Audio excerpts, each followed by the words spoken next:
हम अभी आए हैं अधिशासी अभियंता जल निगम के कार्यालय पे और यहाँ पे एग्जीक्यूटिव इंजीनियर से बात करेंगे कल जो पानी की टंकी का लिंटर गिरा है और वो क्यों गिरा है, उसमें क्या घपलेबाजी हुई है, कहाँ लापरवाही हुई है, इस पर उनसे कुछ सवाल पूछेंगे।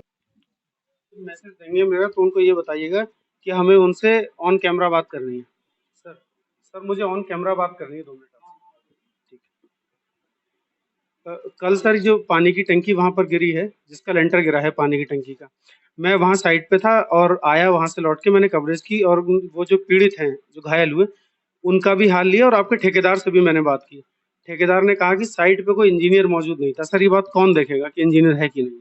देखिए, जो आप कह रहे हैं नगरीय प्रेक्षित पेयजल योजना, सबसे पहले आपने कहा कि टंकी गिर गई है, तो मेरा ये कहना है कि आप जाके दिखाइए टंकी पूरी तरह खड़ी हुई है। टंकी कहीं नहीं गिरी है। टंकी का लेंटर गिरा है ना? लेंटर भी नहीं गिरा, कहीं लेंटर नहीं गिरा है।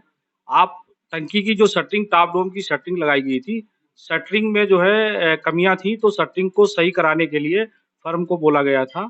तो फर्म ने रात में जो इंजीनियर लगाए थे शटरिंग को सही किया है। जो भी किया है उन्होंने, इसके बाद उन्होंने कंक्रीटिंग ऊपर पहुंचाई है, कंक्रीटिंग पहुंचाई है, तो ऐसे ही जो है वो शटरिंग गिर गई है। तो एक सर मेरे पास 6 मजदूरों के स्टेटमेंट हैं। उन्होंने कहा कि यहाँ पे माल ओवरलोड हो गया था, जिस वजन की वजह से वो शटरिंग गिर गई नीचे, है ना? यही यही वजह थी। लेकिन सवाल ये था कि रात को 10:30 बजे काम क्यों हो रहा था? नहीं, 10:30 बजे के लिए उसको किसी ने अलाउ नहीं किया। ना डिवीजन से कोई ना इंजीनियर था, ना कोई डिवीजन से जेई था, ना जो कोई यही था। तो ये इसके लिए उसको फर्म को नोटिस नोटिस निर्गत किया गया है। उसका इस 3 दिन के अंदर उसको समय दिया गया है कि आपने बिना विभाग की जानकारी के काम कैसे स्टार्ट किया। तो उसका एक बार जवाब आ जाएगा, उसके उसके आधार पे फिर उसके फर्म के विरुद्ध कार्रवाई की जाएगी। पानी की टंकी वाली जो जमीन है उस पर एक मुकदमा भी चल रहा है कोर्ट से, उस पर स्टे है। वहां के लोगों ने हमें बताया कि स्टे है इसके पास, उसके बावजूद भी वो पानी की टंकी क्यों बन रही थी? देखिए, स्टे वाली बात है जो आप बता रहे हैं। हमको जो लैंड मिली है वो नगर निगम ने दी है, ठीक है। नगर निगम, जल निगम एक कार्यदायी संस्था है। जल निगम की इटसेल्फ कोई प्रॉपर्टी नहीं है। हमारा जो प्रॉपर्टी, हम हमें जो प्रॉपर्टी नगर निगम या नगर पालिका देती है, हम उसी पे काम करते हैं। और जो कोर्ट आप जो बता रहे हैं, इस तरीके की मेरे संज्ञान में कोई कोई मेरे मेरे मेरी संज्ञान में कोई केस नहीं है। अब जो सर जांच होगी उसके उस टंकी पर, तो वो उस जो हिस्सा गिरा है उसकी जांच, ये पूरे का आप एक बार जांच करेंगे? मटेरियल कैसा मिल रहा है, कैसे काम हो रहा है, इस सब की जांच कौन करेगा? देखिए, मैंने आपसे बताया ना, आपको ना टंकी गिरी है, आप टंकी दिखाइए जाके, टंकी गिरी है। शटरिंग, मैं सर साइड पे टंकी पे चढ़ के कवरेज करके आया हूँ। शटरिंग, टंकी की शटरिंग लगाई गई थी टॉप डोम के लिए। शटरिंग एक अलग चीज है और टंकी का हिस्सा गिरना अलग चीज है। दोनों को आप एक कोरिलेट नहीं कर। शटरिंग तो आप लेंटर के लिए तो डालेंगे, जो छत ऊपर से छत डालते हैं उसकी शटरिंग। लेकिन हमें वहां के आपके ठेकेदार ने भी कहा कि माल आया था, बजरी पड़ी थी, माल बन के आ रहा था कहीं से, वो माल पड़ रहा था, शटरिंग गलत थी, माल ओवरलोड हो गया जिस वजह से शटरिंग पूरी गिर गई।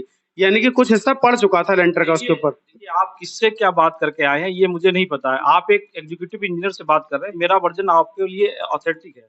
मैंने बताया कि जो शटरिंग जो लगाई गई थी, शटरिंग में कमियां थी। 8 तारीख को जेईई मेरे ने विजिट किया था, कमियां बताई गई थी फर्म को। फर्म ने कमियां रिमूव करने के लिए अपने स्टाफ लगाया था और वो रात्रि में लगाया था, क्योंकि रात्रि में काम करने के लिए प्रॉपर टैंक का स्किल्ड लेबर होती है, स्किल्ड इंजीनियर होते हैं। विभाग इसीलिए जल निगम सरकार द्वारा जल निगम को नोडल डिपार्टमेंट बनाया गया है इसलिए।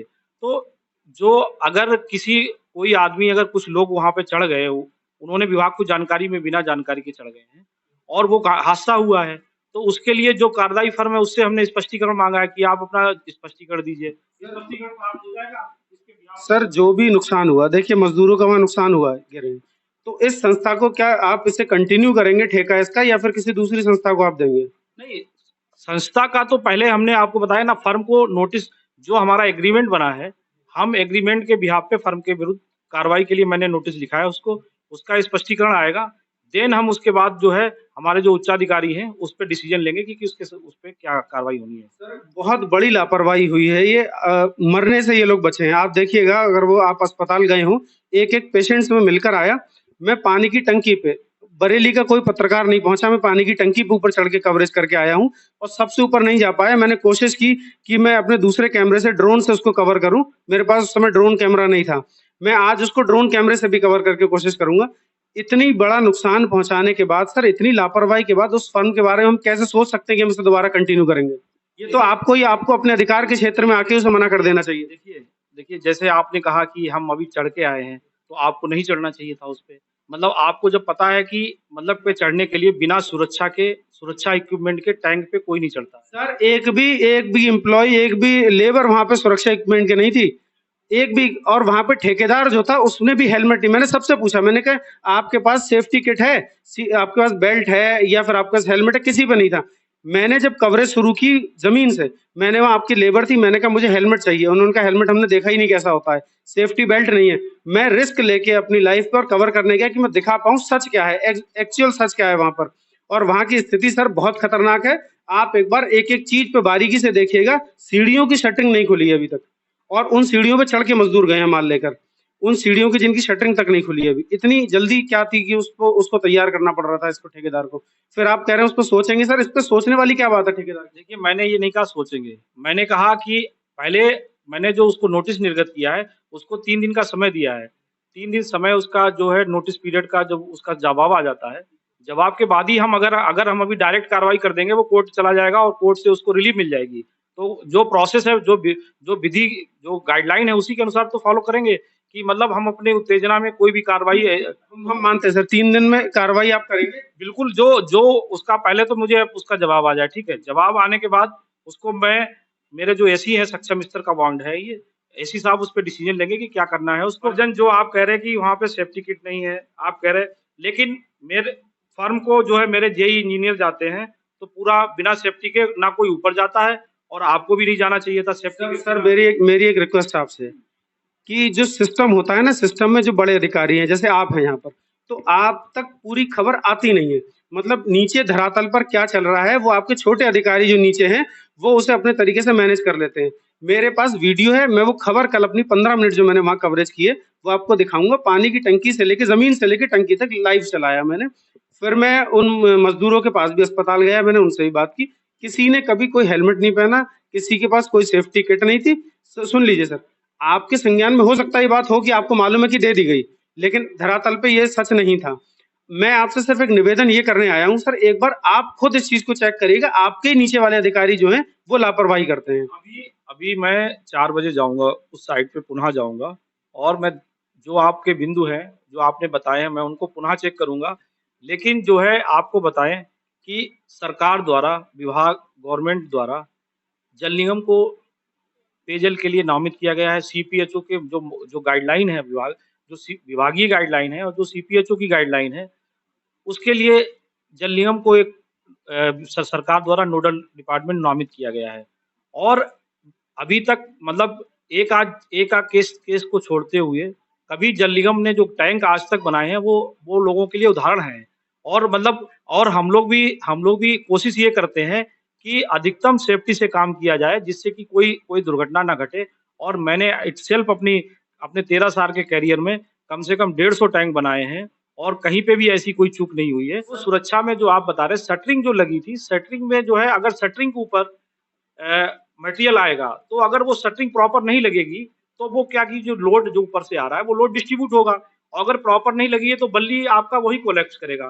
तो एग्जैक्टली यही हुआ है कि शटरिंग प्रॉपर नहीं लगी थी, और उसके ऊपर कंक्रीट आई, तो वो बल्ली जो नीचे से लगी हुई थी, शटरिंग को सपोर्ट किए थी, तो बल्ली वो गिर गई, और बल्ली गिरने से वो लोग जो है बॉटम डोम में आ गए। तो मेरा मतलब ये कि नुकसान तो हुआ है ना इसमें। उसका नुकसान हुआ है, तो जो भी नुकसान हुआ है, तो मैंने प्राइमा फेसी जो है उसको, फर्म को, जो हमारा एग्रीमेंट है फर्म के साथ, उस एग्रीमेंट के बिहाफ पे मैंने उसको नोटिस निर्गत किया है। तो आप 3 दिन का समय, जब तक उसका जवाब नहीं आ जाता है फर्म का, तो एक बार फर्म का जवाब आ जाएगा, इसके बाद जो है जो कार्रवाई होगी वो आप लोगों को जानकारी दी जाएगी। सर, बस एक मेरा निवेदन आपसे, ऐसे व्यक्तिगत समझ लिए जैसे भी, एक बार आप स्वयं देखिएगा। क्योंकि अभी तक हमने, आप हमारे चैनल पे देखिएगा, हमने तमाम जो भी विभाग हैं सबकी खबरें लगाई हैं। हमने अब तक जो कैच किया वो ये पकड़ पाए हैं कि जो ऊपर बैठे बड़े अधिकारी हैं, आप हैं और अधिकारी हैं जैसे नगर निगम में हैं और भी जगह, वहां तक पूरी खबर नहीं पहुंच पाती कि नीचे धरातल पे हो क्या रहा है।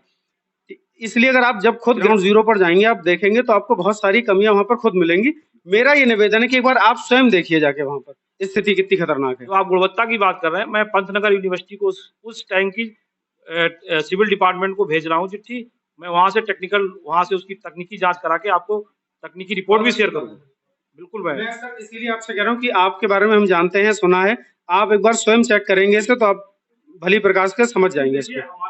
अगर मेरा सीधा स्पष्ट बिल्कुल वो है कहना, अगर मैं इस सीट पे बैठा हूँ, गवर्नमेंट ने मुझे इस सीट पे बैठाला है और अगर कोई 2.5 करोड़ की योजना है, अगर वो जनता के लिए जब तक अगर फुलफिल नहीं हो पाती है तो मेरा इस सीट पे बैठने का कोई मतलब नहीं है। तो मेरा फर्स्ट डे से यही है कि अगर जो गवर्नमेंट ने हमको जिस सीट के लिए, जिस काम के लिए यहाँ भेजा है, वो काम पूरा 100% होगा उसमें। कहीं पे भी कोई भी एजेंसी जाके, कहीं पे कोई भी जाके चेक कर लेगा जाके, पूरे जो हमारा जो गाइडलाइन है, विभागीय गाइडलाइन या सीपीएचओ की जो गाइडलाइन है, उसके अनुसार आपको पूरी स्कीम चालू मिलेगी। आप थे एग्जीक्यूटिव इंजीनियर जल विभाग से और आपने हमें बताया कि 3 दिन के लिए 3 दिन का टाइम दिया है हमने उस कंपनी को जो ये ठेका चला रही थी, और वो कंपनी 3 दिन में हमें जवाब देगी और जवाब जैसा भी आएगा उसके हिसाब से एक्शन लिया जाएगा। हमने ये भी पूछा क्या उस कंपनी को दोबारा ठेका दिया जाएगा, दोबारा यही कंटिन्यू होगा या फिर किसी और को ठेका मिलेगा। तो इंजीनियर साहब ने हमें ये भी बताया कि ये वो 3 दिन में जो जवाब आएगा उस कंपनी का तब डिसाइड करेंगे कि अगर ज्यादा लापरवाही उस कंपनी की रही है तो उससे ठेका ले लिया जाएगा, और जो भी होगा वो 3 दिन का समय चाहिए और उन्होंने 3 दिन का हमसे समय मांगा है। 3 दिन बाद हम दोबारा फिर एग्जीक्यूटिव इंजीनियर साहब के पास आएंगे और फिर जवाब मांगेंगे कि उस टंकी का काम कहाँ तक चला है। बने रहिए एक्सपोज टुडे के साथ। जय हिंद।